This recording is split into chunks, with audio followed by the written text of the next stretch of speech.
morning, good afternoon, good evening, yWhales, wherever in the world you are. There's so much exciting things going on right now. I think Bitcoin is suddenly gotten out of the 20K flump that it's in. Crypto markets looking relatively green, although I haven't looked in a few hours. So quite simply, who knows? They may have ended the entire thing and called off Web3. But it's been a really interesting time in and around the entire asset class. We've had some volatility from the perspective of the global markets from a TradFi perspective have melted down, and the global crypto markets have really suffered from that, because not only did we have kind of the Terra Luna UST issue right before this, but we've had a number of other kind of massive liquidations with Three Arrows Capital and everything else. All of that regardless, what we're seeing is a very vibrant community that's being born out of kind of this chaos of people that are building in the space. A lot of the theses from really 2 years ago is what was in this current what was in, I guess, the previous bull run of kind of NFTs, DAO technology, and a lot of other things that kind of came along the lines, as well as numerous level ones, including Solana, were all in this last bull run. That bull run's clearly over, and whether or not we're in a crypto winter, I don't know. But the most important thing that we're seeing is this the builders start to show up, that a lot of our theses were validated, that something is happening here, something can be built here. And so with that, I'm going to go ahead and turn this over to Giovanna and Emmy, who really again will have a great perspective on the way things are moving around in the space, and more a matter of like how they are looking to convert a lot of the traditional ways that people interact online into blockchain. So before we get into your current project now, Giovanna, you want to give an intro? And I appreciate you wearing your yWhales hat. We were able to meet up in permissionless, and so I'm super excited to see the Indeed. brand growing in and around Web3. Indeed. I'm carrying my merch from Florida around for a month now. Hi, Jay. Hi, everyone. Thanks for having us. So, I'm Giovanna. I'm from Italy. Right now, we're in Rome. I'm original from Sorrento, which is a beautiful place in southern Italy. For those who don't know it, I recommend it. And please ping me if you need any tips. So a little bit about me. I'm a mechanical engineer by background, and that means a very long time ago. And since then, I've done a bunch of things. So perhaps I'll fast forward to the last 15 years or so. I now just came out of Uber, so literally finished with Uber 2 weeks ago. I've been, I'm done. I've been there for about 3.5 years, and I was the general manager for the Southern Europe region at Uber. Pretty exciting region, $1 billion in revenues, very high growth. I spent 3 very interesting years during the pandemics with mobility being halted and everything that came out of that. Before that, I've been in technology digital space for a while. So the most relevant projects that I want to share here, that are also relevant to what we're discussing, are two online sports betting platforms, which I started and ran in Italy. That was about 11 years ago. Fascinating industry, of course, always makes the headlines for all the wrong reasons, but it's a fascinating industry from a technology, marketing, financial point of view. I learned tons. Mostly, I learned the importance of surrounding myself with capable teams that get the strategy and can pivot very quickly, but also understand excellence of execution. And I think this is super, super important in the space where we are now, because that's the type of value that people like us can bring. So I'm super excited by the opportunities that our previous experience in sports, in gaming, and as business professionals can bring to the space. My Web3 experience, I'm a newbie, so I really converted to everything Web3 started in 2022, so in January this year. So I don't know if, having been in the space for 5.5 months might make me a veteran. I'm not sure. At this point, surviving the current crash, you can claim a veteran status. I And can claim, And yeah. and no, I actually am honored, because you showed up at yWhales and had no idea about Web3, and here you are 5-6 months later with your Web3 startup, and really that validates a lot of what we do and why we do it. I have a couple just quick questions on the past before we kind of move forward. Y- Uber is like if there's one thing they are, it is disruptive. Like I'm sure there's another slogan for it, but it's not like we're going to destroy an industry. But clearly, that was their goal. They set out and said taxi cabs are around the world. It's an archaic process. We can do better, and here's how. And so I Yeah. really, um, to me, I don't care what Web3 experience you have. I don't care if you can read a smart contract or not. The experience of knowing how to go after a regulated industry that is hurting consumers, hurting, Yeah. lacking choice and lacking transparency is a massive win, of which no one else can find. And so, you've got your 10,000 hours, which to me is again very important thing, and kind of how, that fine balance between regulation, and consumer adoption. And I think that too often that we people focus on the consumer adoption side and don't focus on the regulation. And regulation isn't always a bad word. You need to make sure you have rules and you're following them. Otherwise, it turns into chaos. And we've seen what happens in the Web3 world when there's no regulation. There's no consumer Yeah. protection when things go wrong. And so those 1,000% returns that you made last week suddenly aren't so great when all of your coins are locked up in a protocol that's just going like, oops, we made some bad bets on the back end. Like that doesn't work. So I really, am excited to kind of hear more about how you make these connections. Yeah.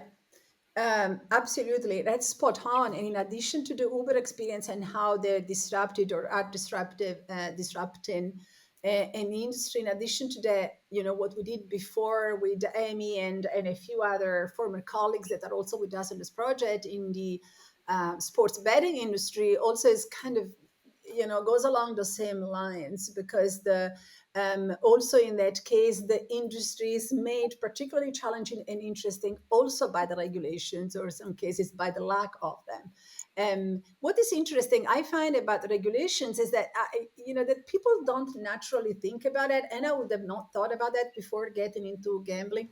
But actually what comes out of regulations often is a lot of creativity, especially when technology is involved. Because, for example, take betting. Okay, what we do now is not betting, but I'm talking about my past experience, right? So take betting and take betting in a highly regulated country like Italy.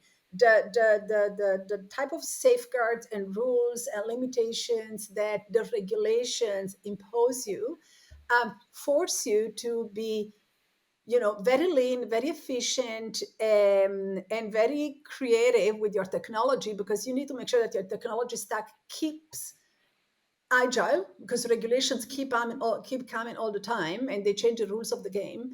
And also how you think about your customer keeps that same agility, because literally overnight a regulation comes and you cannot advertise anymore. Like literally this happened to us. Like Amy was managing a $12 million dollar marketing budget, and suddenly marketing is forbidden.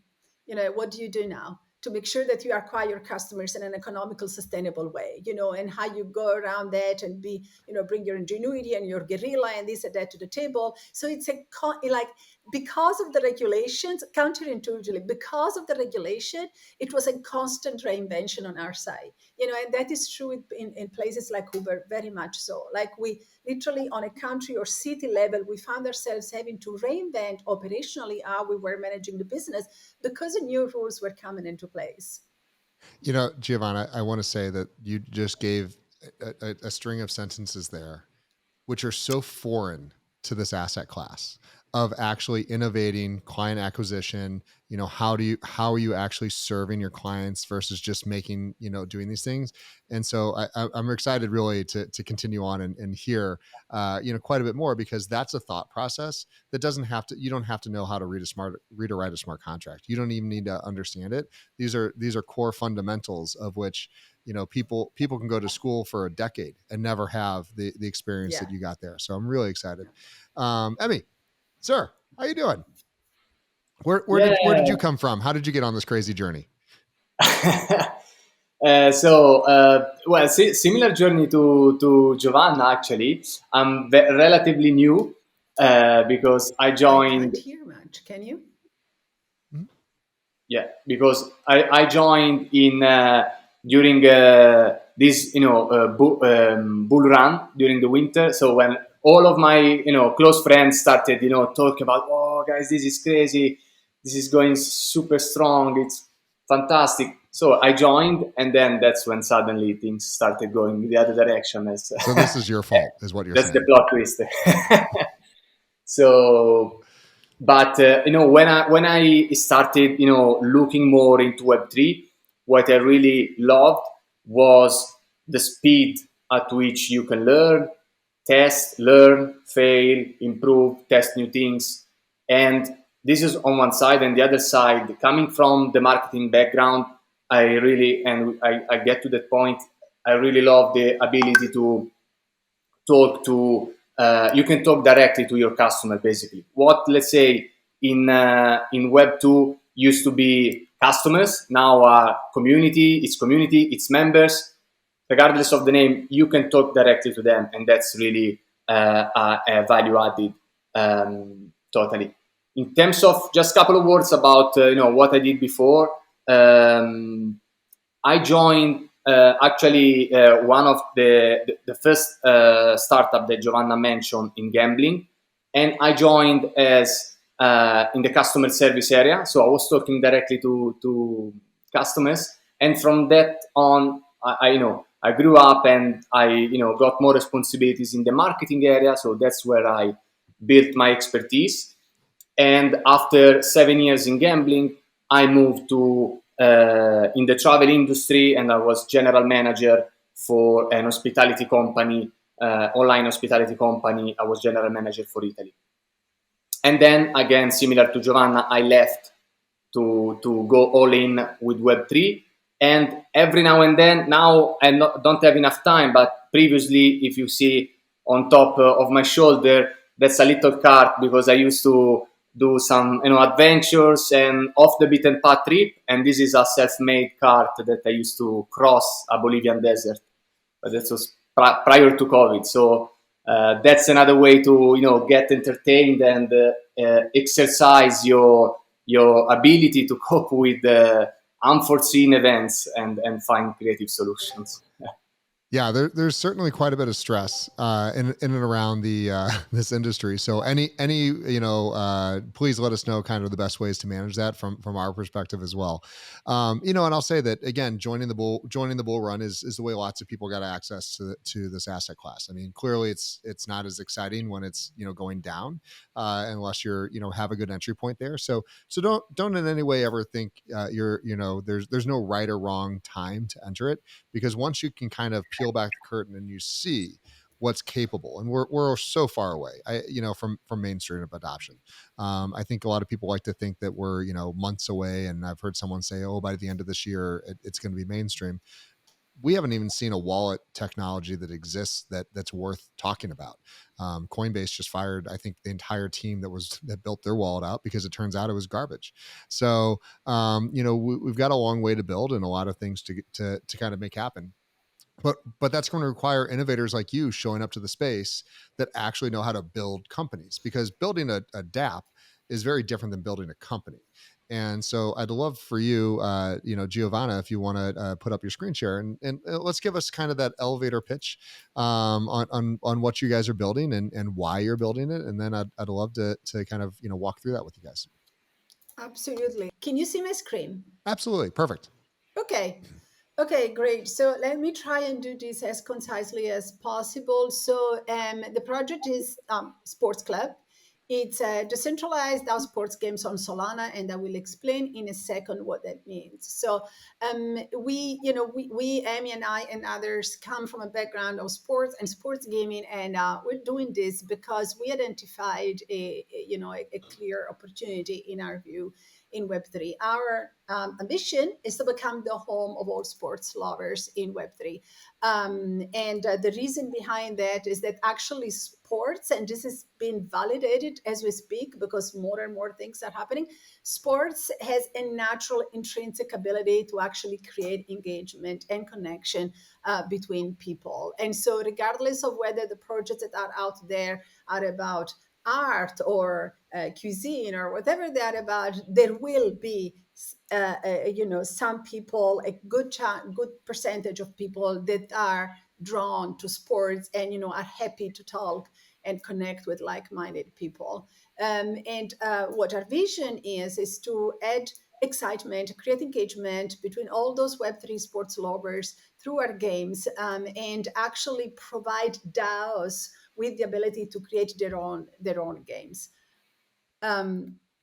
Why do you believe that our proposition works? There's an ecosystem, the one that we're talking about. There's different stakeholders and players in the ecosystem. Each one of them is after different things.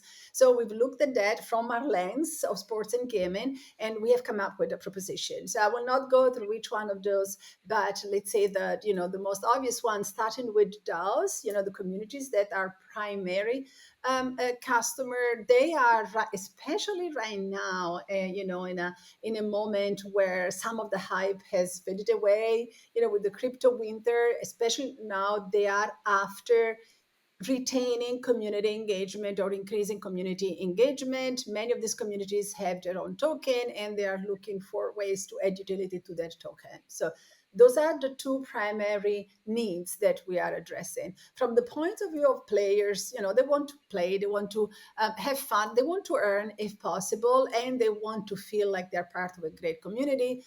Investors, goes without saying, we're also looking at Web 2.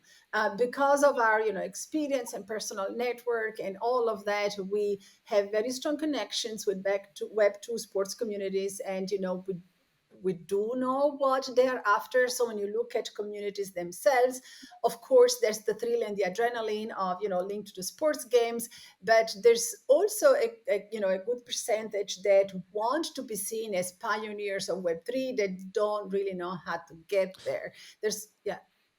What's a sports game?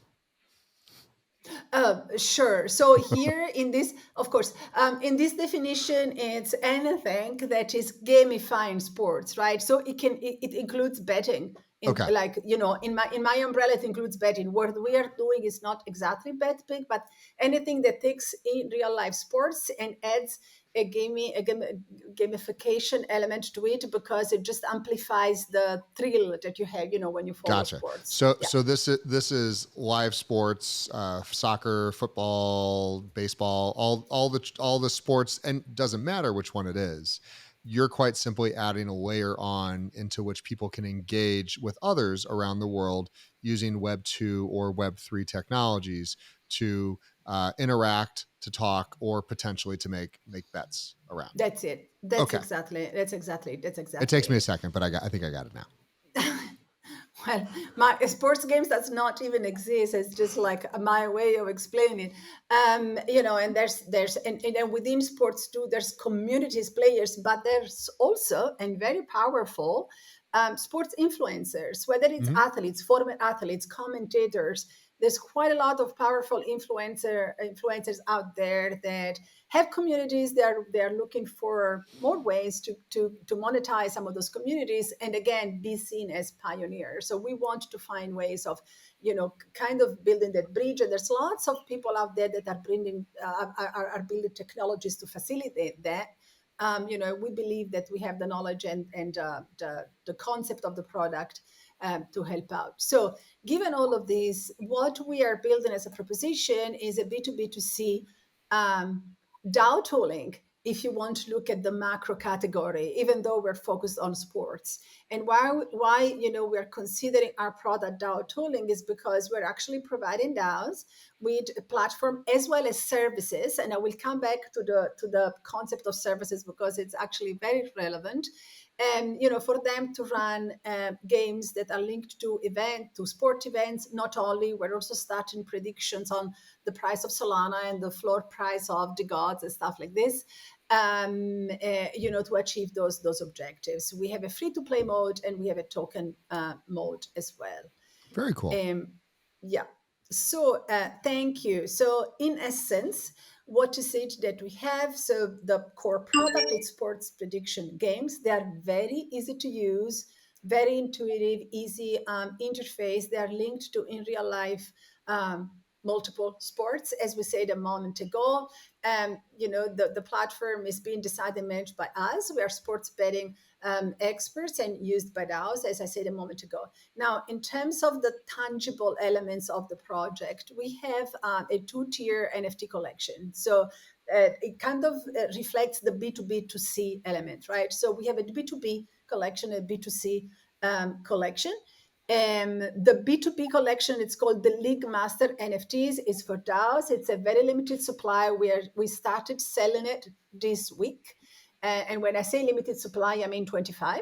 So we have 5 early birds that, we are looking to lock them before the end of June. And then we'll have the 20, let's say, general sales NFTs. And this is the NFT that will give DAO lifetime access to our platform and a bunch of other things that I will say on the next slide. So is And it users, or is that NFT make a DAO? the first one is for DAOs. So Okay. yeah, so the founder, the manager, whatever of a DAO, we are talking to a few of them, and they will purchase this for their community and they will use it. It's literally like accessing a platform or a SaaS if you want. It's more than that, but that's the idea. And you Very actually cool. have, yeah. So it's like Um, so essentially you're using the NFT as like a software license for your. That's it. That's Okay. precisely it. Yeah, Okay. that's precisely it. That's precisely it. You also have other utility linked to that NFT because, for example, you can choose not to use it to create games, but you can stick it and let it breathe. And after 1 year, it kind of duplicates itself. And the reason why you will do that is because you can monetize that NFT even without using it yourself, and you can rent it to DAOs on a monthly basis. Like you can be an investor, get one of these. You can get two. One you breed, you don't use it, and 1 year later, it's duplicated, and you're hopefully you'll monetize that. And then with the other one, you can rent it on a monthly basis to communities that, for whatever reason, they could not afford the NFT, or there were not no others available, or they just want to trial, and you can rent it to them on a monthly basis. Very cool. Yep. We hope so. And then there's the retail collection, which is, we call the MVP, so most valuable player collections. This one will be minted. We thought early July, but it's probably going to be first week of August because it kind of goes at the same time with the sports calendar restarting, anew. So there's quite a few sports and tournaments that restart at the beginning of August. This is more than 25. So this is probably 5,555. So somewhere between 4 and 6,000, but probably 5,500. And obviously completely different price points, and it has different utilities. This NFT project is art and utility. So, we do care about our art. Amy is great marketeer, and he has been speaking to I don't know how many designers because he wanted to find the right one. So we are finally working with the designers, and working with them on the main concept which we have, and actually involving our community in a series of call for trades. So it is our community that is helping us out with giving ideas about the specific trades. And the idea around the art is that the art tells a story about sports and sports characters. Maybe Amy can say more later. So that's the, let's say, art part. But more than that, it is a utility project. So the art is important, and we all know that, but it is mainly a utility project. And as I was saying before, it gives access to those benefits. We will have, although we don't, this will be a second phase. We will have our own token, and we are looking to get that in Q4 this year. The token will again have a utility. It can be used as currency to support some of our games, and it also used to unlock some additional benefits for the DAOs that want to use the League Master NFT.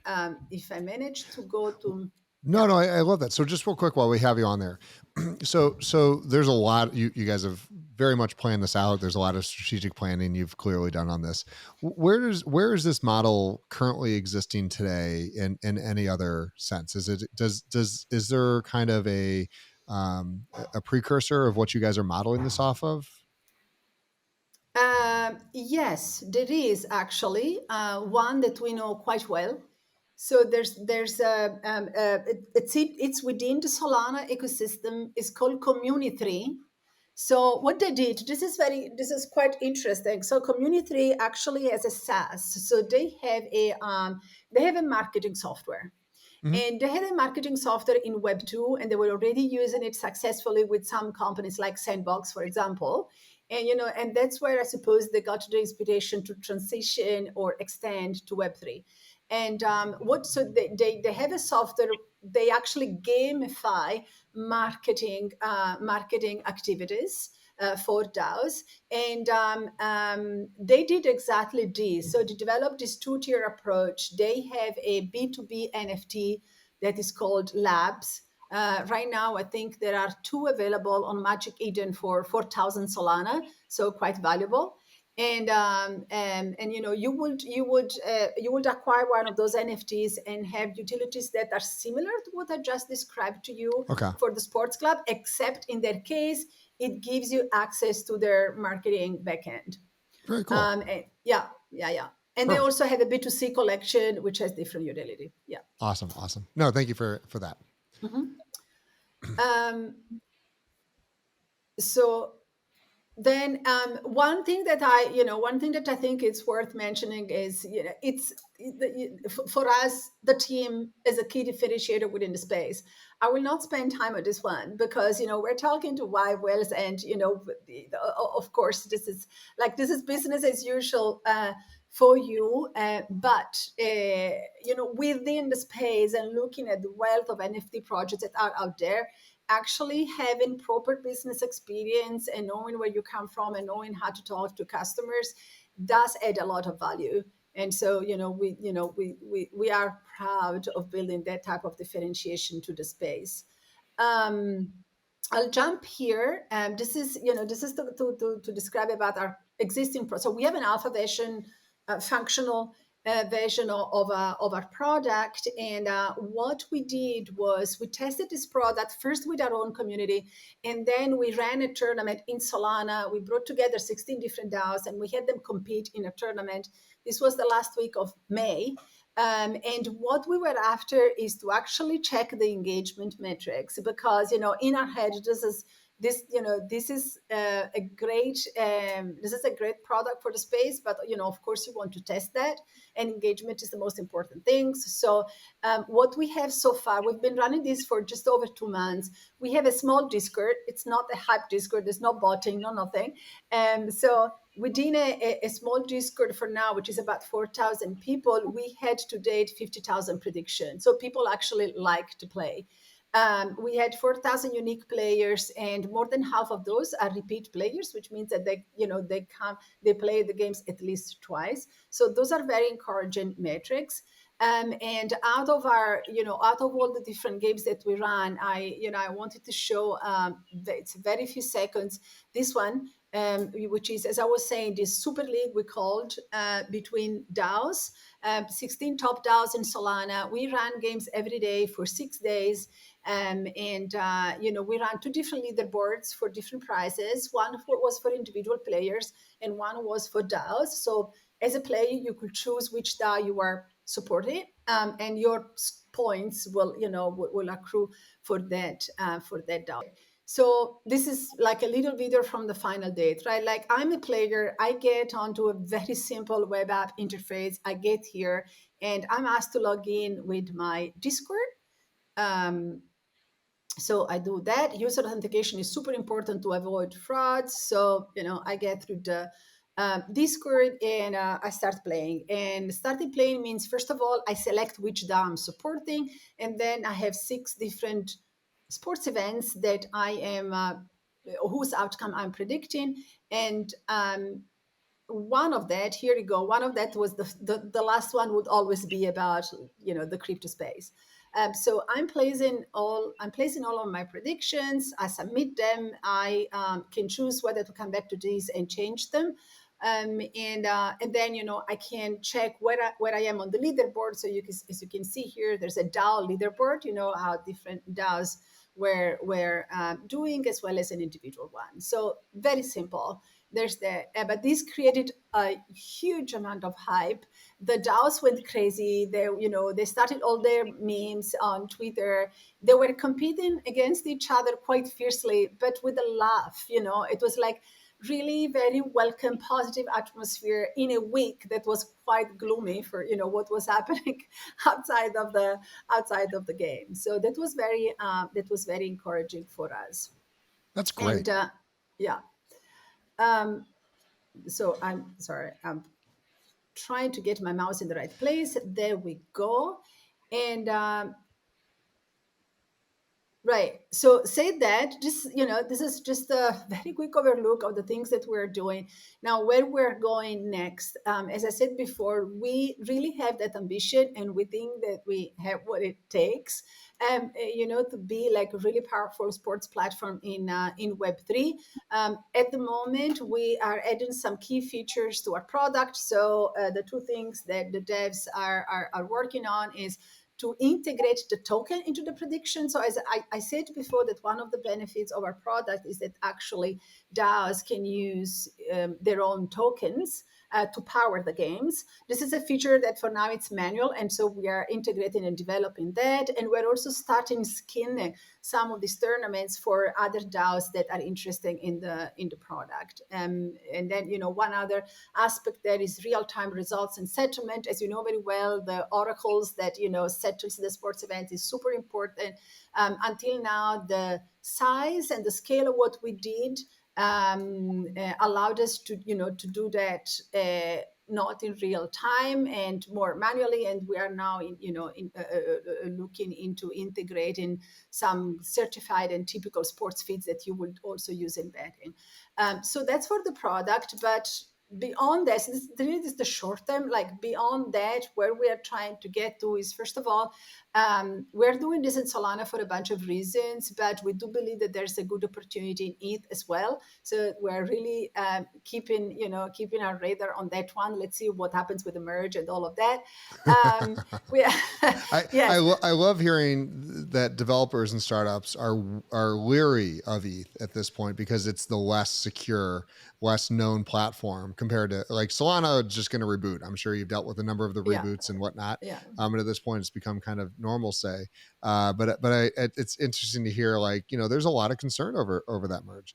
Yeah. So real quick, Giovanna and also Emmy, I'm going to get you chatting a little bit. I know you've got a few more slides, so I'm not going to jump too deep into it. But where we're at and what we just talked about, kind of as we rolled through, like it's a massive market.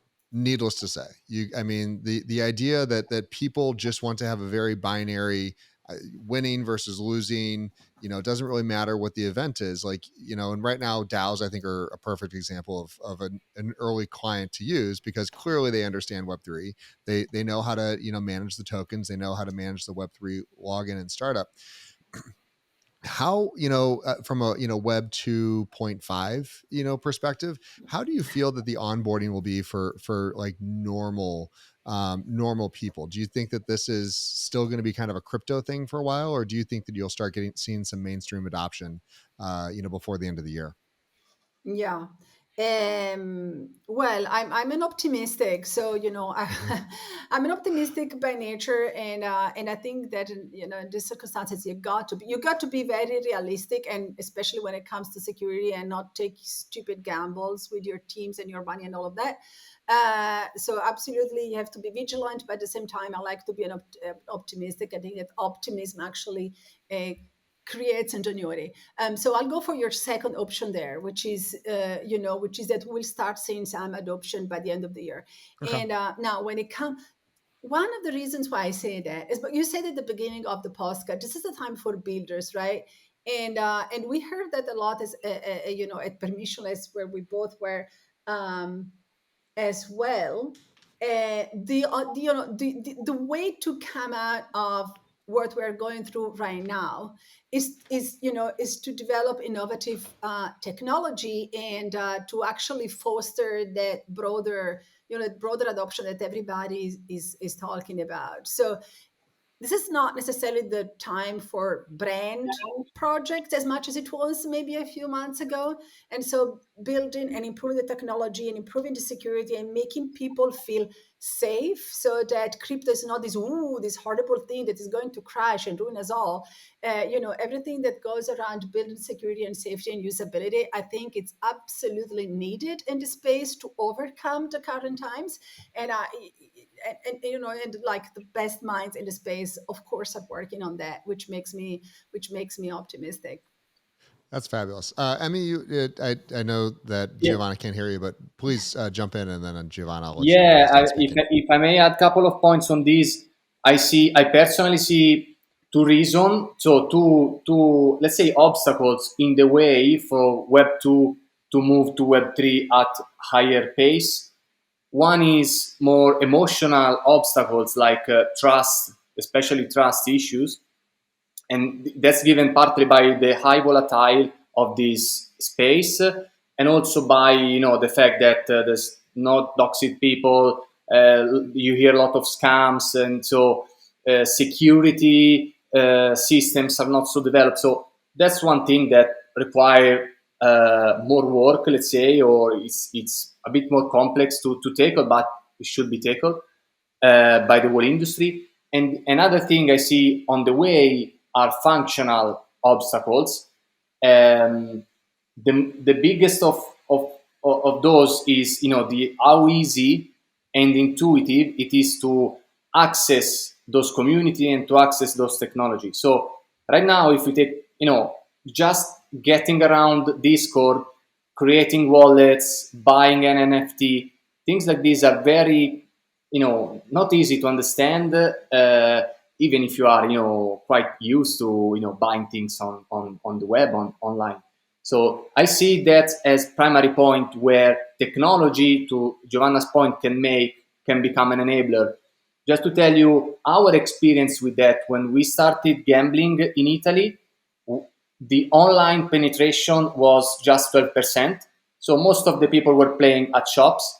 When we left the industry, that penetration was 60%. So the enabling factor was make registration, creation of the account, and payment much, much easier than they used to be at the beginning.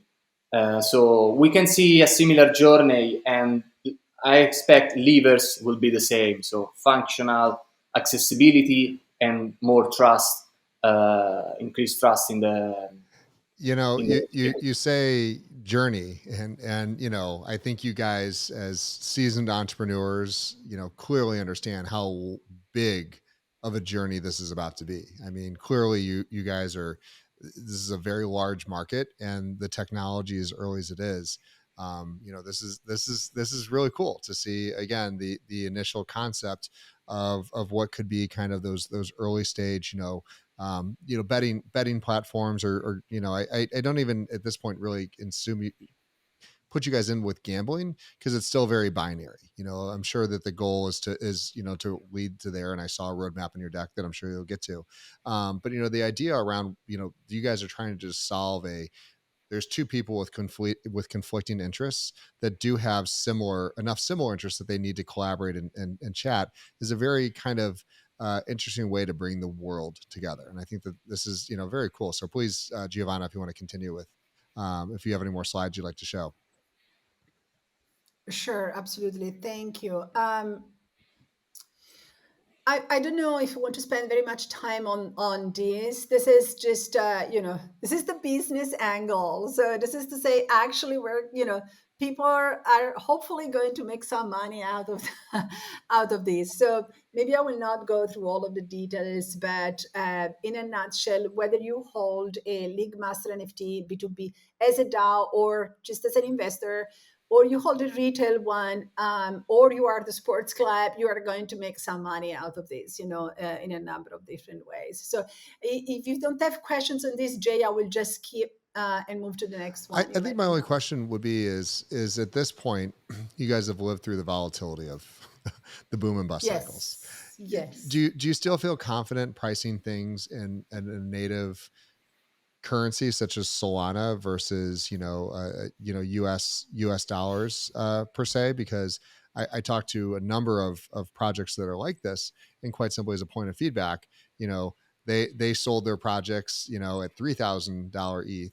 And quite simply, they're insolvent at this point because they were so involved. Now, you guys, you're launching at this point today, where you should be on the upswing. I'll be disappointed in myself, as well as a lot of things, if Solana continues to goes down. But do you feel as a business professional that you can manage the volatility of not just what you guys have to do from an overarching perspective, but then you're trading? You're kind of trying to manage this dollars amount.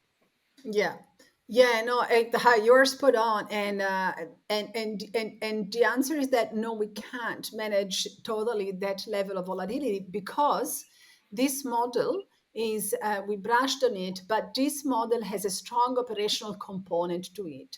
So the team is important. Like we have a team. We're almost 20 by now. Not all of them are full time, but we're almost 20. But we're still hiring, because as we are closing some partnerships with DAOs and they are purchasing some of the NFTs, we will need people to operationalize that and offer support. So it is a strong utility. It has an operational component to it, and therefore the volatility is an issue. So the way we're solving for this is that our League Master NFTs, so the B2B NFTs, are actually pegged to the dollars. So Okay. what we're doing is that the 5 early birds, it's in Solana, it's 555 Sol, which when we designed this was worth 3 times what it's worth now, but it's okay, because this is the early beta version. These are DAOs that are going to work with us on improving the product. We already have 2 of them on board. They have 3 between the 2 of them, 3 NFTs, and we'll keep this blocked until the end of June. And then after that, the other 20 NFTs will be pegged to the dollars, because otherwise the model itself cannot be sustainable. To your point. Awesome, fabulous. Mhm. So I think I have another one. No, I'm done. So these were the very few that we wanted to show. These are our contacts. We did have a roadmap, but I left it in the appendix. I don't know, how exciting it can be, but of course, happy to take your questions, Jay. Yeah, no. Well, here you go. Now you guys both get in. By the way, Emmy, feel free to just talk over Giovanna, and we'll because I know you guys are having some communications on not hearing each other. So, um, number of questions, and let's start off with the roadmap to get this thing built. There is, if anyone thought that Web 2 developers were a scarce commodity, now we're into Web 3, and there's almost no one that exists, especially Rust developers, because you guys are starting with Solana. Well, there you go. How are you finding the acquisition of talent to build out your theses over? Yes. How is that going? Yeah, so challenging. I interviewed an enormous amount of developers. Actually, I'm very pleased to say that the ones that are helping us right now, we actually met them at permissionless in Miami. So, Oh, great. so that's your immediate return on investment there, just to start. But yeah, it was challenging, and we interviewed plenty of developers. We tried outsource, in-source, partnership, software houses, and so on and so forth. Now, the I suppose the good news when it comes to our product is that it does have a strong Web 2 component, because the web app and the user interface and all of that can absolutely with Web 2, and in fact we prefer to keep it that way. Let's say that Web 3 comes into place when you need the user authentication, and also when you need to use the tokens, which is what we are integrating right now, and a bunch of other things in the back when it comes to settlements. But that's to build scale. The first version of the product didn't really need that. So we could go to the first phase without really much on-chain development needed. And we're now started working on that. But we have part of it. So we have a few plugins and a few features that we needed to build. And now with the token integration is the bigger lift. And again, I think this is just prime entrepreneurial spirit, that you're just like, let's just build it and we'll figure out some of the details Yes. as we go through with it. And I think there's, that there's a very strong, background for that, and the fact that you guys understand this and you can understand and pivot, because people that build and say, here's my white paper and it's 30 pages long and here's all these details and math equations, and then they go build it, but they always are referring back to the white papers that day one. I think it's stuck a little bit in a pigeonhole, because since you guys have started, the world has changed. Permissionless, we were at what, 40-ish thousand Bitcoin. It's decreased by over 50%, and we thought that Yeah, that was the bottom. yeah. No, I'm not calling the bottom now, because that's not what I do. But in the same sense, it's been really interesting to kind of see how you guys are going about this in a very fluid manner. Like, we have a core concept, we have a core, a very solid vision. Let's continue to walk down this path, but it may not be a linear one. And I actually think you're showcasing that by, you have a lot of big steps that it doesn't seem like you've put in stone that this has to happen right off the bat. You're kind of, let's put people in and test it. And based on that testing, then we'll go to the phase two. And based on the testing in phase two. So it seems like, again, this experienced entrepreneur approach is the way you guys are going about this. Yeah, 1000%, Jane. I will tell you a little anecdote just on what you described a moment ago. So when we ran this DAO Super League, that tournament, Emmy and I had to really kind of take on, and have many conversations with our own team, because within our own team, some of us were saying we need to have a much sleeker UX before we can present ourselves to DGods. Like DGods is the biggest project on Solana. Like, we cannot possibly go to DGods and not have a better user interface. Now, we come from a world where actually user interface and how pretty and slick things is super important, but that was in Web 2. And Yeah. so here are Emmy and I and say, hold on a second, like these DAOs have nothing. So something is infinitely better than what they have now. So timing is of the essence, and it's more important than other things are. So let's go out with that. Okay. And so we went out with something that from a UI point of view is not particularly pretty, right? It's quite like homemade. Now, what happened during those 6 days is that the feature that communities appreciated more than anything was the fact that we were in the background providing them with the data, the stats, the templates to communicate to their DAOs, telling them, you do this at this time, after 1 hour you do this, after 1 hour you do that. So we were managing them. And for us, it was nothing, because that's what we do, right? Like, we're operations managers, and a bunch of other things. But that is what DAOs have come back to us and told us, I want more of that, because that made my life easier, and that's what I need. And so now, and I want that, and I want to use my token. And so then, what we thought was our roadmap changed quite substantially, for the following 2 months.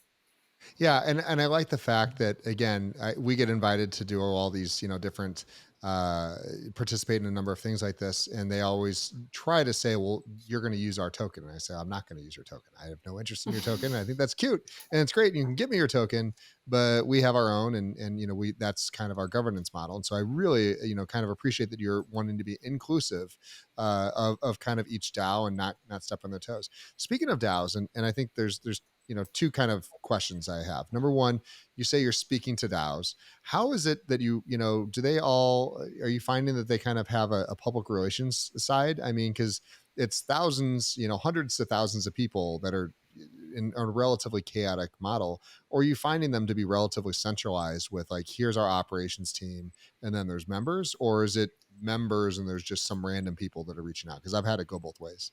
I I have my personal lens. I hope I'm not controversial here, but at the moment, I'm finding DAOs not to be very decentralized. Not not in their governance, not in their voting system, not in their management. That's my experience. So I'd like to point out that these are DAOs that are responding to an actual use case to go through with it. So when you're seeing people that actually have vision and they're still in control of their DAOs versus others that are almost headless and they have no purpose other than they simply exist. So that may be a little of the back and forth, is you actually have Ab- people that do have leaders still in place. Yes, yes, that is entirely possible, and probably it is not. It is not by accident at all that the ones that we are managing to speak are the more centralized ones, because indeed they have some form of leadership, and because they have that, most of most of the communities we're talking to, they reached out, even though we are relatively small still, in terms of, I don't know, number of Twitter base or whatever, but we created a lot of exposure for ourselves through engagement, as I was saying before. And so a lot of these communities are reaching out to us. We had like 5 calls today in our diaries of sports focused projects wanting to talk to us about partnerships and doing stuff together and so on and so forth. And so the ones that reach out tend to have some form of leadership, and they are the ones that we progress the conversations mostly with. So absolutely, there's one aspect of that, and then the other one is that when we ran the tournament, we actually made a conscious effort of involving the bigger ones, and typically the bigger, most successful ones, tend to have it like a team of, I don't know, whether it's the founders, the ops manager, the community manager. They tend to have some clear roles because they are and managing at and scale. and that, I like to say it's decentralized, autonomous organization, not decentralized anonymous organization. I think a lot of people confuse that they should be self-functioning, but that doesn't mean that they have to be a bunch of strangers that have no idea who they are. And so autonomous is really the correct term. And so I think what you're like quite simply finding is the more professionally run DAOs that probably have longer legs, even though there may be others that have a higher value. It's a lot of that's kind of sometimes created by FOMO. Yeah. So very, very Yeah. interesting perspective. Really, absolutely amazing, Giovanna and Emmy, what you guys have already built. And I think one of the things that I really want to just kind of end the presentation with that you guys just did was the speed at which you're moving. When was the concept? Because again, you've only been in the Web3 space for 5-6 months. When did you guys come up with the concept compared to when you started implementing? Absolutely. So we started toying with the concept towards the end of February, and we started being in the community, and Discord and all of that, and then the first elements of the product probably between end of March and early April. Wow. Now, compared to what was in our mind at that time, we had an evolution, as we explained a moment ago. So even the B2B2C concept was a bit of a pivot, because we had started with a more B2C type of proposition. And as we entered the space with a B2C proposition, we started looking around, and we saw all of these DAOs and communities kind of running short of ideas after the initial hype and the pre-mint and all of that. And we realized actually we can do so much more for this space if we talk to communities. So, there's already been one pivot, let's say, in You, that you know, you know space. my feeling on Web3 communities. There's nothing else to even talk about. Like if you don't have a community, you go do something else somewhere else. So Yeah. I love that Yeah. you've already started with that. So let's kind of dive into Alpha Drop. So I'm going to start with you, Emmy, this time. What are you kind of in the last few weeks, months, whatever the case is, like what's kind of really got you engaged in Web3, whether it's a crypto project, blockchain, NFT, like what's kind of gotten you like invigorated about where the space is going? So what I saw in the last few weeks, looking at myself as a alpha hunter myself. So I tend to classify two type of projects, like in a simple way, but more brand projects and more utility projects. So on the brand side, as we I think also discussed a few minutes earlier, I think we are going through consolidation. So we will have fewer projects that will go bigger because they have trust and credibility, and they will make through this, bear market and through the low of the engagement. And honestly, I'm not looking more into newer or smaller brand project, because it's very hard now to build that hype that is needed to be a successful brand project, to to take that space. So it's kind of a winner take all type of proposition in my personal view.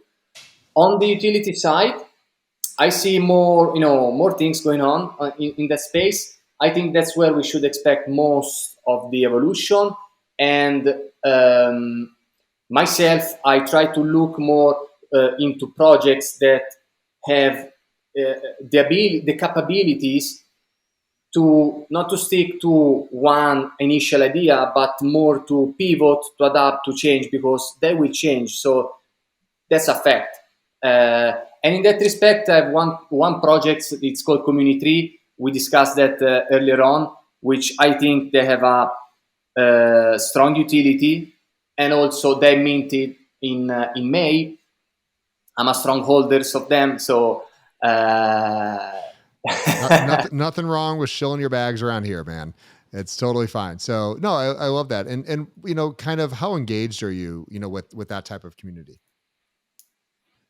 So honestly, what I like to do personally, that's my personal view. I like to join AMA with where the founders speak, because that gives me one that personal connection. Not personally that I talk directly to them. That doesn't happen often, but I can see who's the person behind the project, who's the person behind that PFP, and that's what maybe it's web to old style, but that's what I need, because this is what gives me the trust that that project can make it, because I can see that the person has the right values and the right mental approach to overcome obstacles, and the right attitude. That's really my. Trust is a very big thing, and I'm glad to hear those words come out of your mouth versus the hype of like, oh, we think it's gonna,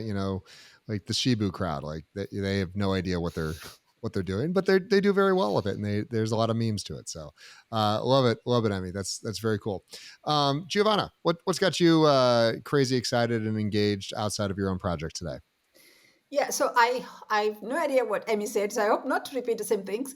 But okay, there are some individual projects that I like. I mentioned one before, that is the Community 3 concept, the two-tier SaaS type of thing.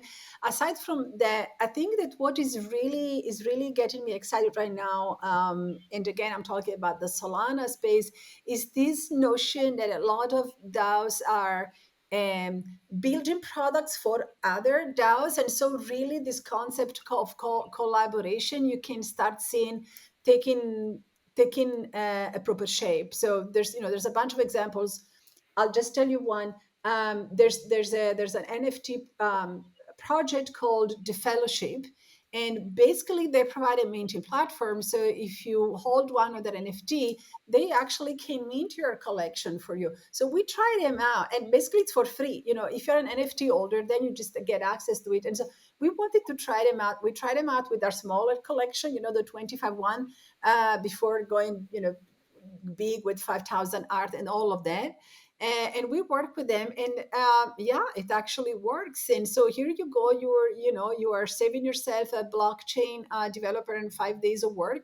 And you're building some really long-lasting relationships that are quite interesting. That's just one small example. There are others. There's Blocksmith as well in Solana that provides a bunch of utilities again for DAOs. And well, there's us, and then on top of the individual utilities, there's also networks that are being built. So Community 3, for example, is spearheading this Solana collaboration network, where they are putting together a few projects, and we are one of them.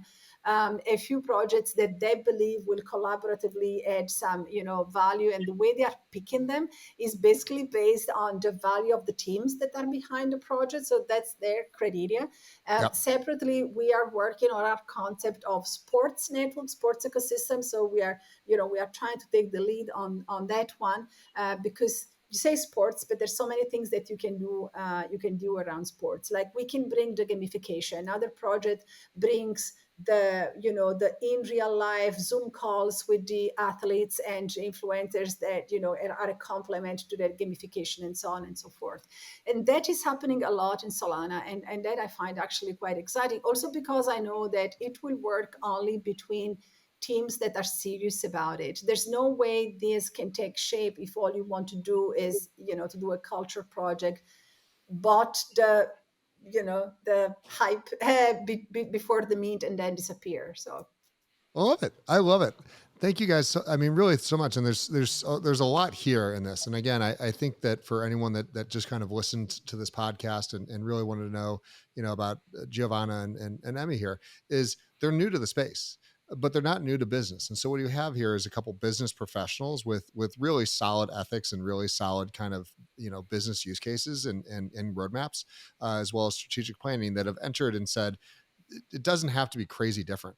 It's a different tool set of which we're going to use. And you're doing exactly what any proper entrepreneur should be doing, saying, I don't need to reinvent the wheel. I need to find the most, efficient use cases of which I can have my ideas and my vision adopted into the existing ecosystem. So things like you're saying about, like, hey, instead of me hiring a developer and doing this, there's this great platform that's SaaS based that can just do it for me. I mean, you don't have to build a website from scratch with code if you're going to use Squarespace.